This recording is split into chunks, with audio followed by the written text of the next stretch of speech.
네, 요즘 우리 청년부에서 유행하는 것이 있습니다. 그것은 바로 성경 통독입니다. 요즘 우리 청년부에서 성경 통독이 유행하고 있어요. 몇몇 분들이 지금 믿지 못하시는 얼굴을 하고 계신데 정말로 성경 통독을 하고 계시는 분들이 많이 늘었습니다. 그리고 특별히 지난주에는 성경 통독을 이제 처음부터 끝까지 일독을 한 청년 한 분이 나왔었죠. 우리 그 청년을 위해서 다시 한번 박수를 한번 보내볼까요? 만육 형제가 지난주에 3부 예배에 참여하지를 못해서 박수를 못 쳐드렸는데 오늘 다시 한번 칭찬해드립니다. 저는 이런 소식이 참 좋은 것 같아요. 우리 청년부에서 성경을 읽는 것, 또 성경을 읽는 노력들을 하는 것도 너무나 기특하고 또 그것보다도 본인들의 신앙의 지금 상황에서 한 단계 더 성장하고 싶은 그러한 갈망들이 느껴지는 것 같아서 더더욱 기쁜 것 같습니다. 여러분들이 성경을 읽는 것에 대해서 무척 기쁜 마음이 들면서도 한 가지를 여러분들이 더 도전해봤으면 좋겠다 하는 마음이 있습니다. 그냥 성경을 읽는 것도 정말로 잘하고 좋은 일인데요, 질문하면서 읽는 것이 무척 중요하다는 것입니다. 여러분들이 성경을 읽더라도 이 성경이 무슨 내용인지, 무슨 말을 하고 있는 것인지, 혹은 이 말은 좀 걸리는데 하면 질문을 꼭 달아보시고 그런 질문하면서 읽어보는 노력들을 해보셨으면 좋겠습니다. 그 이유는 질문 없이 우리가 그냥 성경을 읽어 나간다고 한다면 아마도 빠르게 읽을 수는 있겠지만 저 진도는 빨리 나가더라도 내 안에 남는 것은 조금 적을 수도 있기 때문입니다. 질문하면서 읽지 않고 그냥 맹목적으로 읽게 될 때는 그냥 성경이, 그 말씀이 나의 안으로 들어오지 않고 나를 통과해서 그냥 지나가 버릴 때가 많이 있기 때문입니다. 우리가 질문하면서 성경을 읽게 되면 어떤 대목에서는 마음이 좀 걸리기도 하고 또 마음이 불편해지기도 하고 또 이해할 수 없는 지점이 나오면 그것에 대해서 물어보면서 성경에 대해서 더 깊은 차원을 알게 되기도 합니다. 때로는 나에게 계속 걸리고 이해되지 않고 납득되지 않는 그런 부분을 가만히 들여다보고 있다 보면 나에 대해서도 이해하는 그러한 상황을 접하게 됩니다. 이 말씀이 나를 찔리게 하고 걸리게 하고 혹은 이해되지 않는 것이 나에 대해서 더 깊이 탐구하게 되는, 나에 대해서 알아가게 되는 그러한 시간이 되는 것이죠. 물론 읽는 속도는 이렇게 읽다 보면 무척 느려지겠지만 요즘은 AI도 있고 AI에게 질문도 해보고 또 목회자들이 있으니까 목회자들한테 그런 질문도 던져보면서 성경을 읽어 나간다면 여러분들에게 더 즐거움과 더 깊어지는 은혜가 있으리라고 생각됩니다. 얼마 전에 성경 통독을 열심히 하고 있는 청년 한 분이 저를 만나서 질문을 했습니다. 약간 불만스러운 얼굴이었던 것 같은데요, 이렇게 질문했습니다. 목사님, 리브가는 왜 야곱이 축복을 받게 한 것일까요? 오늘 본문의 이야기 여러분 너무나 잘 알고 계실 거예요. 아브라함의 아들 이삭에게는 두 아들이 태어나게 되죠. 오늘 성경에 등장하는 에서와 야곱입니다. 이 둘은 쌍둥이였는데 뱃속에서부터 둘이 엄청 싸웠던 것 같아요. 그리고 나와서도 둘은 갈등을 이제 겪게 되죠. 이들이 뱃속에서 나와서 장성을 했고 또 이제 이삭의 눈은 점점 어두워집니다. 그리고 이제 죽음을 앞두고 있으면서 자신이 자신의 가문을 이어갈 사람에게 축복을 해주려고 하죠. 이삭은 장남에게, 에서에게 축복을 하려고 합니다. 그런데 엄마 리브가는 이삭을 속여서 야곱이 축복을 받게 하려고 하죠. 오늘 본문의 이야기입니다.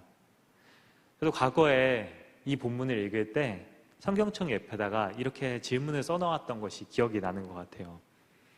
눈먼 남편을 속이는 게 맞는 일일까? 좀 너무 부도덕한 것처럼 보이기 때문이죠. 그리고 거짓말까지 시켜가면서 둘째에게 축복이 가게 만드는 것은 조금 너무한 일인 것 같기는 하다. 좀 편파적이다, 부도덕하다, 막 이런 표현을 적어놨던 것 같아요. 근데 저는 이렇게 적어놨던 그 기억이 있으니까 그 청년이 저에게 이 질문을 했을 때 무척 반가웠어요. 제가 했던 질문을 그대로 하고 있었기 때문이죠. 성경을 대충 읽는다고 하면 이런 질문을 사실 하지 않게 돼요. 리브가가 왜 그런 일을 했는지 묻지 않게 되는 것이죠. 그냥 그런가 보다. 리브가는 믿음의 어머니이고 이삭은 야곱은 또 이스라엘의 자손이고 이삭은 뭐 그럴 만한 이유가 있으니까 에서에게 축복하려고 했나 보다라고 넘어가게 되는 것이죠.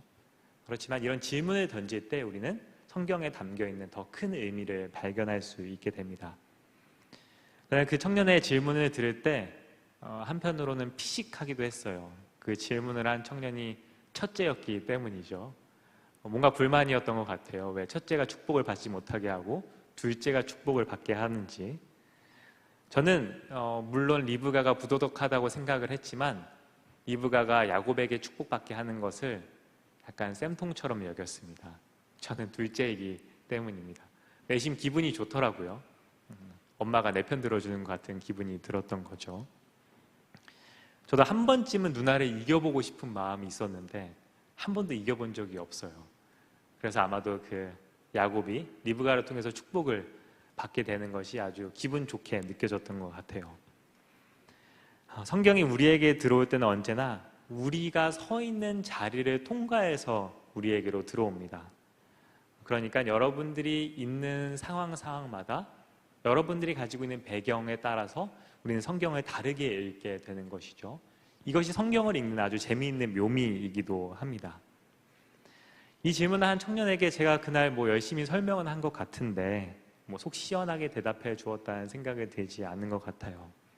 이전에 했던 설교도 이야기하면서 답을 전해주려고 했는데 충분하지는 않았던 것 같습니다. 그래서 이번에 설교를 준비하면서 다시 창세기 27장 오늘 본문을 펼쳤습니다. 그리고 오늘 설교는 이 청년이 했던 질문을 한번 물고 같이 가보려고 합니다. 리브가는 정말로 반칙을 한 것인가? 하나님은 도대체 왜 이런 방식으로 일하시는 거지? 리브가의 부도덕함을 우리는 어떻게 이해해야 될까? 그리고 어쩌면 부도덕해 보이는 정의롭지 못한 이러한 방식을 성경이 남겨둔 이유는 무엇일까? 그 의미를 함께 오늘 고민해 보려고 합니다. 이삭과 리브가 사이에서 쌍둥이가 태어났죠. 그런데 태어난 순간부터 뭔가 예사롭지가 않았습니다. 먼저 나온 이 쌍둥이 중에 첫째 된 이 아이는 온몸에 붉고 털이 많았습니다. 그래서 이름을 붉다는 뜻의 에서라고 지은 것이죠. 몸에 털이 많았다는 것은 좀 남성성을 가지고 태어났다고 이해할 수가 있습니다. 창세기 25장 26절은 이렇게 또 이야기를 해요. 후에 나온 아우는 손으로 에서의 발꿈치를 잡았으므로 그 이름을 야곱이라 하였으며 리브가가 그들을 낳을 때 이삭이 60세였더라. 그러니까 야곱은 에서의 발 뒤꿈치를 잡고 나와서 이름이 야곱이 됩니다. 그러니까 그 발꿈치를 잡고 나온 그 모습 그대로 자기의 평생 따라다닐 그 이름을 갖게 된 것이죠. 형제 간의 갈등은 어쩌면 인간의 숙명이기도 한 것 같아요. 지금 뱃속에서부터 싸우고 나올 때도 그 뒤꿈치를 잡고 나오고 뭔가 시작될 때부터 갈등이 가득한 것처럼 보이잖아요. 형제 자매가 있는 가족들은 그 시작부터 그 관계가 쉽지 않다는 것을 너무나 잘 알고 계실 것 같아요. 심리학자 알프레드 아들러라는 사람이 있습니다. 그 사람은 이렇게 이야기를 했어요. 첫째 아이는 왕자에서 끌어내려진 군주라고 이야기를 합니다. 잘 이해가 되시죠? 혼자서 세상을 완전히 독차지하고 있었습니다. 그런데 어느 순간 자기의 자리를 나눠 가져야 되는 혹은 빼앗으려는 한 아이가 등장합니다. 둘째가 태어나게 되는 것이죠. 그래서 왕자에서 끌어내려진 군주라고 이야기를 합니다. 둘째는 이렇게 표현하는데요. 태어날 때부터 앞서 뛰는 사람의 등을 보며 자라는 존재. 너무 슬프지 않습니까? 저는 둘째라서 그런지 이 말이 훨씬 더 와닿더라고요. 태어날 때부터 앞서 뛰는 사람이 제 앞에 있습니다. 완전 공감이 돼요. 이 아들로도 둘째로 태어났다고 해요. 그래서 아마도 더 길게 더 공감되는 말로 표현했던 건 아닌가 싶습니다. 우리가 주목해야 될 것들이 있는데 야곱과 에서의 관계도 아마 이러한 관계였던 것 같습니다. 그리고 창세기 25장 28절을 보면 또 이렇게 이야기를 하는데요. 이삭은 에서가 사냥한 고기를 좋아하므로 그를 사랑하고 리브가는 야곱을 사랑하였더라. 이러한 이야기가 나옵니다. 성경은 이 집에 편애가 있었다고 이야기를 하고 있는 것이죠. 부모도 사람이라서 모든 자식을 다 똑같이 사랑하지는 않는 것 같아요. 사랑한다고 말은 하는데 부모마다 자기와 더 잘 맞는 자식이 있는 것 같습니다. 자기의 빈자리를, 자기를 부족함을 채워주는 자식에게 더 마음이 가는 것은 어쩔 수 없는 일이죠. 여러분 중에 부모님이 나보다 동생을 더 사랑하는 것 같다, 혹은 형이나 언니나 누나를 더 사랑하는 것 같다, 이런 마음을 품어보신 분이 있을 거예요. 그런 게 아니라고 부모님이 아무리 설명을 하더라도 그 서운함은 결코 사라지지는 않습니다. 이 야곱과 에서의 집안, 이렇게 시작부터 갈등의 씨앗이 가득했습니다. 그리고 오늘 본문에서 그 갈등이 결국 터져버리고 말죠. 오늘 우리가 함께 읽었던 창세기 27장은 이렇게 시작합니다. 이삭이 나이가 많아 눈이 어두워 잘 보지 못하더니 맏아들 에서를 불러 이르되 내 아들아 하매 이르되 그가 이르되 내가 여기 있나이다 하니. 늙은 아버지가 이제 자신의 뒤를 이어갈 사람을 불러서 축복을 하려고 하는데 그 사람이 바로 에서였던 것이죠. 그리고 에서에게 이렇게 이야기를 합니다. 내가 즐기는 별미를 만들어 내게로 가져와서 먹게 하여 내가 죽기 전에 내 마음껏 내게 축복하게 하라. 전 이 말씀을 보면서도 되게 불편한 마음이 많이 들었던 것 같아요. 죽음을 앞둔 사람의 마지막의 모습입니다. 근데 그가 자신을 위한 별미를 가지고 오라고 이야기를 합니다. 물론 죽기 전에 이 음식 한번 먹어보고 싶다라는 생각은 가질 수도 있죠. 근데 이삭이라는 사람이 어떤 사람인가요? 이삭은 아버지 아브라함으로부터 하나님의 약속을 이어받았던 사람입니다.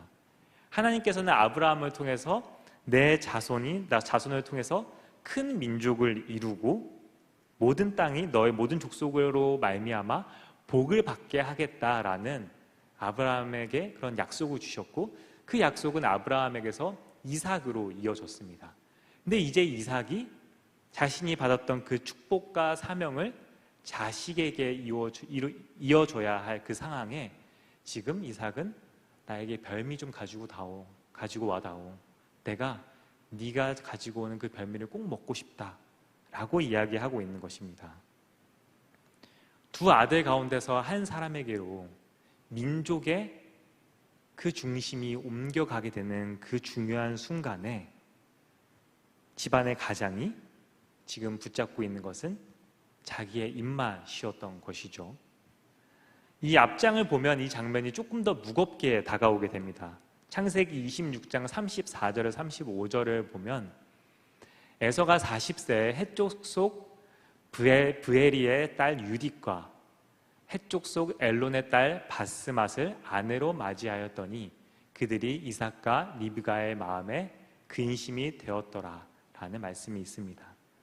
그러니까 에서가 지금 이방 민족과 혼인을 하게 되었고 그 일로 인해서 이삭과 리브가가 마음에 근심을 하게 되었다는 이야기입니다.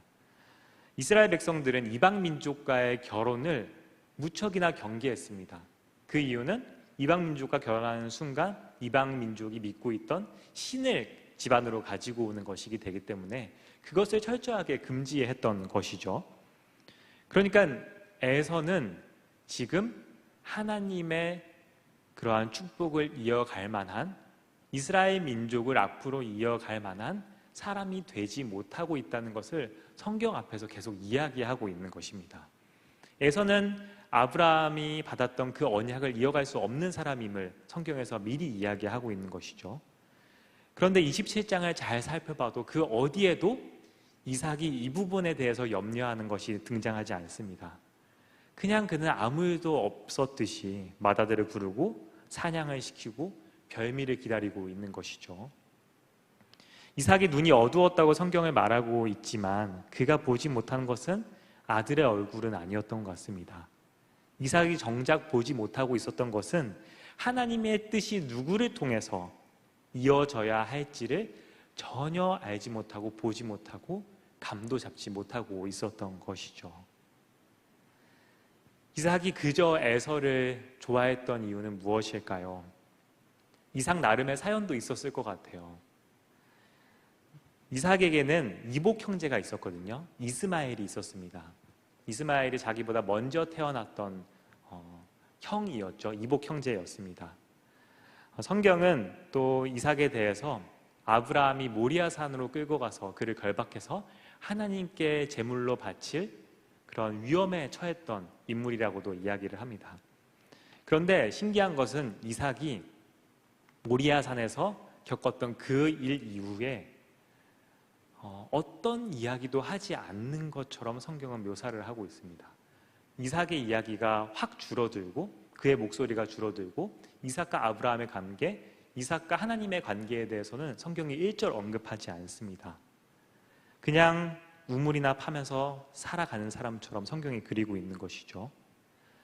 뭔가 모리아산에서 겪었던 일이 트라우마가 되었는지 무척 소심하고 온순하게 하루하루를 살아가는 것처럼 느껴집니다. 그런 이삭에게 온몸이 털로 뒤덮인 아들 한 명이 태어납니다. 에서였던 것이죠. 자신이 할 수 없었던 어떤 강인함, 가질 수 없었던 강인함, 그리고 사냥도 잘 해내고, 그리고 야성적인 모습을 보여주고, 그런 모습을 볼 때 이삭의 마음이 어땠을까요? 나에게 없는 것을 이 아이가 가지고 있구나 하는 마음이 아마도 들었을 것 같습니다. 그래서 이삭이 사랑한 것은 어쩌면 에서가 아니라 에서를 통해서 보이는 자신이 갖지 못한 결핍이었을지도 모르겠습니다. 그런데 잘 살펴보면 성경은 에서는 아까 이야기했듯이 둘째였죠. 이삭은 둘째였죠. 이스마엘이 먼저 태어나고 이삭은 그 뒤에 태어났습니다. 순서대로라고 한다면 이삭이 하나님의 축복을 이어받았으면 안 되는 것이었죠. 그런데 이미 그 순서가 뒤집혔습니다. 장남이 아니라 이삭에게 축복이 이어졌던 것이죠. 순서를 뒤집은 은혜를 받아온 사람이 이제는 그 순서를 목숨처럼 붙들면서 장남에게 축복을 이어주려고 하고 있는 것입니다. 자기가 먼저 받았던 은혜를 잊게 된 것이죠. 사람은 자기가 받은 것보다 자기에게 없는 것들을 훨씬 더 많이 들여다보게 됩니다. 하나님이 나에게 주신 것은 금방 잊게 되고 내가 갖지 못한 것은 시간이 지날수록 더 또렷해지게 되죠. 심리학자들이 올림픽 시상대에 올라간 선수들의 심리를 분석한 일이 있었습니다. 은메달을 딴 사람보다 동메달을 딴 사람들이 더 기뻐하는 모습을 화면에서 보게 된 것이죠. 그래서 그 이유가 무엇인지 살펴보았다는 것입니다. 은메달을 딴 선수는 내가 조금만 더 노력했으면 금메달을 딸 수 있었을 텐데 라는 생각 때문에 기뻐하기 어렵다고 하는 것입니다. 그런데 반대로 동메달을 딴 선수들은 내가 하마터면 메달을 못 딸 뻔했는데 동메달이라도 땄다 하면서 기뻐하게 된다는 것이죠. 성적만 보면 은메달이 더 높은 성적이지 않습니까? 그런데 마음의 높이는 정반대인 것이죠. 그러니까 사람의 눈에 그 마음에 무엇을 두냐에 따라서 같은 자리가 이렇게 달라지게 되는 것입니다. 이삭은 아브라함의 아들이었고 하나님의 약속을 물려받은 사람이었습니다. 순서대로였으면 그에게 오지 않았을 축복이 그에게로 왔습니다. 그런데 그의 눈은 자기가 받은 것에 있는 것이 아니라 자기가 받지 못한 것에 가 있었습니다. 나에게는 없는 남성다움, 어떤 야성, 나는 해보지 못했던 사냥, 그리고 내 입맛에 맞는 별미, 결핍만 들여다보는 사람은 결국 그것만 보게 되는 것이죠. 이삭은 아마도 자신의 결핍으로부터 벗어나지 못하고 또 받은 은혜도 기억하지 못한 채로 하나님이 원하시는 그 방향을 잃어버리고 말았던 것 같습니다. 그렇다면 오늘 리브가는 왜 그렇게 야곱의 축복을 받게 하려 했던 것일까요? 왜 그렇게 애를 썼던 것일까요? 우리가 읽진 않았지만 창세기 25장 22절에 보면 이러한 말씀이 있습니다. 함께 읽어볼까요? 그 아들들이 그의 태 속에서 서로 싸우는지라 그가 이르되 이럴 경우에는 내가 어찌할꼬 하고 가서 여호와께 묻자온대. 리브가는 뱃속에서부터 두 아이가 너무나 싸우는 것을 경험하고 나서 하나님께 도대체 이 상황이 어떻게 된 상황인지 어떻게 해야 될지 물으러 갑니다. 그리고 그곳에서 하나님께로부터 놀라운 음성을 듣게 됩니다. 여호와께서 그에게 이르시되 두 국민이 내 태중에 있구나. 두 민족이 내 복중에서부터 나누이리라. 이 족속이 저속보다 강하겠고 큰 자가 어린 자를 섬기리라 하셨더라. 지금 큰 자가 어린 자를 섬기리라 하셨더라 라는 말씀이 나옵니다. 형이 동생을 섬기게 될 것이라는 하나님의 말씀이 먼저 있던 것이죠. 그리고 40년이 넘는 세월이 흘러갑니다. 아이들은 자라서 40살이 되었고요. 남편은 눈이 어두워졌습니다. 큰 아들은 이방 여인들과 결혼해서 집안에 근심을 남기고 있죠. 그 긴 세월 동안 그 말씀을 간직하고 있는 사람은 오직 한 사람밖에 없습니다. 리브가밖에 없는 것이죠. 그리고 리브가는 이 말씀을 간직하고 있다가 이삭이 에서에게 축복하려고 하자 야곱을 부르게 됩니다. 그런즉 아들아, 내 말에 따라 내가 명하는 대로 해라.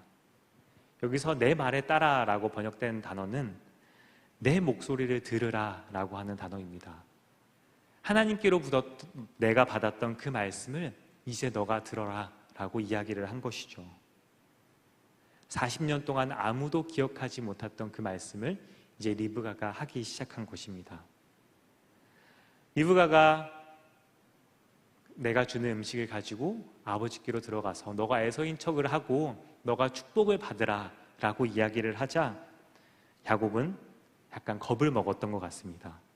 오늘 12절 말씀을 보면 아버지가 분명 저를 만져보실 텐데 그때 제가 에서가 아닌 것을 알고 형이 아닌 것을 알고 저를 축복하시기를커녕 속였다고 화를 내시면서 저주를 하면 어떡합니까? 라고 두려움에 사로잡혀서 이야기를 하죠. 그 이야기를 듣고 어머니가 이제 이렇게 이야기를 합니다. 아들아, 저주는 이 어미가 받으마. 리브가는 지금 자신이 아들이 겪게 될 모든 불이익이나 모든 위험을 자기가 떠안겠다고 이야기를 합니다.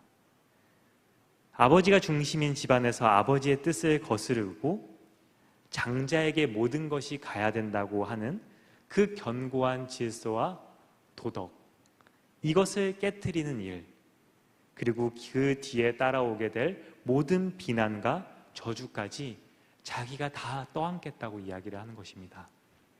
그 이유가 무엇인가요? 하나님께서 하셨던 그 말씀 때문이었습니다. 저는 리브가가 이삭을 속인 것에 대해서 그것이 너무나 아름답고 멋진 일이었다라고 말하고 싶은 것은 아닙니다. 눈먼 사람을 속이는 일은 어떤 이유로도 조금 부도덕한 것 같기는 해요. 그런데 한번 생각을 해보죠. 리브가가 다른 선택을 할 수 있었습니까? 그 시대의 여자에게는 축복을 할 권리가 없습니다. 그리고 남편의 결정을 뒤집을 권한도 없습니다. 그녀가 남편 앞에 나아가서 40년 전에 하나님께서 나에게 이러한 말씀을 하셨습니다. 형이 동생을 섬길 거라고 말씀하셨어요. 그러니까 야곱에게 축복을 주셔야 돼요 라고 말한다고 한들 이삭이 그 이야기를 듣겠습니까? 우리가 그 모습을 보면서 리브가가 부도덕하다고 정의롭지 못하고 말하기 전에 리브가가 할 수 있는 방법이 무엇이 있었는지 한번 생각해 볼 필요가 있습니다. 1955년 12월에 미국 엘라베마주의 몽고메리의 한 버스에서 이러한 일이 있었습니다. 로자 파크라는 여성이 있었는데요. 이 여성이 버스에 좌석에 앉아 있었습니다. 그리고 어떤 사람들이 와서 그 여성에게 백인에게 자리를 양보하십시오라는 이야기를 듣게 되죠. 로자 파크는 그 버스에서 이야기를 듣고 나서 양보를 하지 않습니다. 그리고 계속 그 자리에 앉아서 가게 되죠. 그날 이 로자 파크는 법을 어기게 된 것이었고 결국 체포되어서 질서를 어지럽힌 사람이라고 손가락질을 당하게 됩니다. 그리고 그날 있었던 일, 왜 그날 자리를 양보하지 않았습니까? 라고 했을 때 많은 사람들이 그가 그냥 피곤해서 그랬다고 이야기를 했지만 나중에 로자 파크스는 이렇게 이야기를 합니다. 나는 피곤해서 자리를 양보하지 않은 것이 아니다. 굴복하는 것에 지쳤을 뿐이다 라고 이야기를 합니다. 이 일로 인해서 미국의 흑인 인권 운동이 불길에 이르게 되었고 거대한 운동이 시작되는 그 출발점이 되게 됩니다. 로자 파크스가 그냥 우발적으로 자리를 양보하지 않은 것이었을까요? 그렇지 않았습니다. 그는 마음속 오랫동안 자신이 가지고 있던 그 부당함 그리고 정의롭지 못한 그것에 대해서 오랫동안 마음속에 품고 있었습니다. 그리고 마침내 자신이 가지고 있던 그 정의로움과 그 확신을 세상 밖으로 용기 있게 내던지게 된 것이죠. 아마도 리브가가 야곱에게 축복을 받게 한 그날도 아마도 충동적으로 그 일을 했다고 생각하지는 않습니다. 오랜 시간 마음속에 품고 품어왔던 그 말씀이 그 안에 깊게 뿌리 내리고 있다가 결국 중요한 순간에 용기를 내어서 그 말씀이 이루어지도록 도전한 것이죠. 세상의 질서로 볼 때는 그것은 세상의 질서에 대한 저항이자 반역이자 불복종이었습니다. 그러나 하나님의 말씀의 기준으로 볼 때는 리브가는 철저하게 순종을 한 일이었죠. 우리는 대개 순종이라는 말을 이렇게 생각합니다. 조용히 따르는 것, 그냥 네 하고 넘어가는 것. 그런데 성경은 아주 다른 순종의 모습을 오늘 보여주고 있습니다. 무엇에 순종하냐를 정하고 나면 우리가 하나님의 말씀에 순종하겠다고 결단하게 되면 반드시 어떤 일에는 불복종을 해야 될 순간이 찾아온다는 것입니다. 이것이 다른 모습의 순종인 것이죠. 사랑하는 온양장로교회 청년 여러분, 이 집안에서 하나님의 말씀을 기억하고 있는 한 사람이 누구였습니까? 남편은 자기의 입맛을 기억하고 있었습니다. 큰아들은 자기의 배고픔을 기억하고 또 동생에게 장자권을 팔아넘겼던 사람이었죠. 또 작은 아들은 들킬까봐 두려운 마음만을 품고 있습니다. 그런데 그 상황 속에서 리브가는 하나님의 말씀을 기억했습니다. 그 말씀을 그 한 사람이 기억하고 있을 때 하나님이 하셨던 그 말씀은 사라지지 않고 다음 세대로 건너갈 수 있게 되었죠. 여러분들은 지금 성경을 펼쳐서 창세기부터 한 장씩 한 장씩 읽어나가고 있죠. 그 말씀을 아마도 그냥 흘려보내고 싶은 사람은 없을 것입니다. 우리는 그 말씀을 우리의 마음속에 우리의 몸에 깊이 뿌리 내리게 하고 싶어 합니다. 리브가는 그 말씀을 40년 동안 품고 있었습니다. 그리고 하나님의 뜻을 이루기 위해서 세상의 질서와 규범과 도덕을 넘어서는 저항을 했죠. 그 말씀을 드러낸 것입니다. 여러분들은 어떤 말씀을 기억해 내시겠어요? 여러분들은 하나님의 말씀을 읽어 나가시면서 어떤 말씀을 여러분들의 마음속 몸 깊이 새겨 나가시겠습니까? 그리고 여러분은 무엇에 저항하고 싶으신가요? 저는 여러분들이 제가 누누이 반복하지만 이 목소리, 이 가치에 저항하기를 소망합니다. 여러분들이 가지고 있는 것으로 여러분들의 가치를 매기려고 하는 세상의 질서와 규범들, 뒤처지면 끝이라고 말하는 그런 세상의 목소리들, 남을 밟고 서지 않으면 너가 밟힐 것이라고 이야기하는 세상의 어떠한 가치와 질서들, 우리가 기억해야 될 것은, 그러나 하나님의 말씀을 우리를 그렇게 이야기하고 있지 않습니다. 하나님의 말씀은 우리를 한 번도 우리가 가진 것으로 평가 매긴 적이 없습니다. 하나님의 말씀을 뒤늦게 따라오는 사람들, 뒤처지는 사람들을 한 번도 버리신 적이 없습니다. 세상이 가장 나중에 둔 자를 가장 먼저 되게 하시는 것이 하나님의 마음이고 하나님의 말씀이죠. 우리는 이 말씀을 기억하고 있어야 됩니다. 우리는 이 말씀을 기억하고 우리의 마음속과 몸 깊이 새기면서 세상의 목소리에 저항해 나가야 됩니다. 우리도 불복종해야 되는 것이죠. 모두가 당연하게 여기는 자리에서 혼자 불편하게 여기고, 다들 그냥 넘어가는 자리에서 혼자 멈추어 서는 일, 이거 무척 어려운 일입니다. 용기가 필요한 일이고요. 그런데 오늘 성경은 이 리브가의 이야기를 통해서 단 한 사람은 그 일을 해야 된다고 이야기하고 있습니다. 저는 우리 청년 여러분들이 이 리브가가 되었으면 좋겠습니다. 리브가처럼 하나님의 말씀을 소중하게 여기며 그 말씀을 가슴 깊이 새기려고 애쓰면서 세상 속에서 그 말씀을 드러내야 할 때는 주저하지 않고 용기를 내어서 당당하게 그 말씀을 드러낼 수 있는 그런 존재들이 되기를 소망합니다. 그렇게 하나님의 말씀에 순종하고 세상에 불복종하는 여러분들의 걸음에 하나님께서 언제나 동행하시고 함께하시고 힘주시고 부족함이 없도록 채워주실 것입니다. 우리 함께 이제 찬양할 텐데요, 주님 말씀하시면 이라는 찬양 함께 부르겠습니다.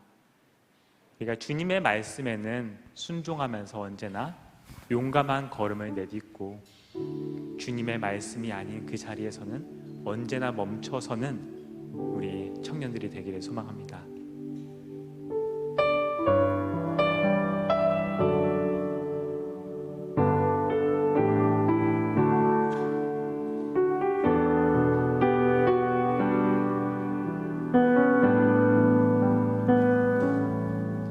주님 말씀하시면 내가 나가리라. 주님 뜻이 아니면 내가 멈춰서리다. 나의 가고 서는 것 주님 뜻에 있으니, 오 주님 나를 이끄소서. 주님 말씀하시면 내가 나가리다. 주님 뜻이 아니면 내가 멈춰서리다. 나의 가고 서는 것 주님 뜻에 있으니, 오 주님 나를 이끄소서. 뜻하신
저희에게 한 여인을 보내주셨습니다.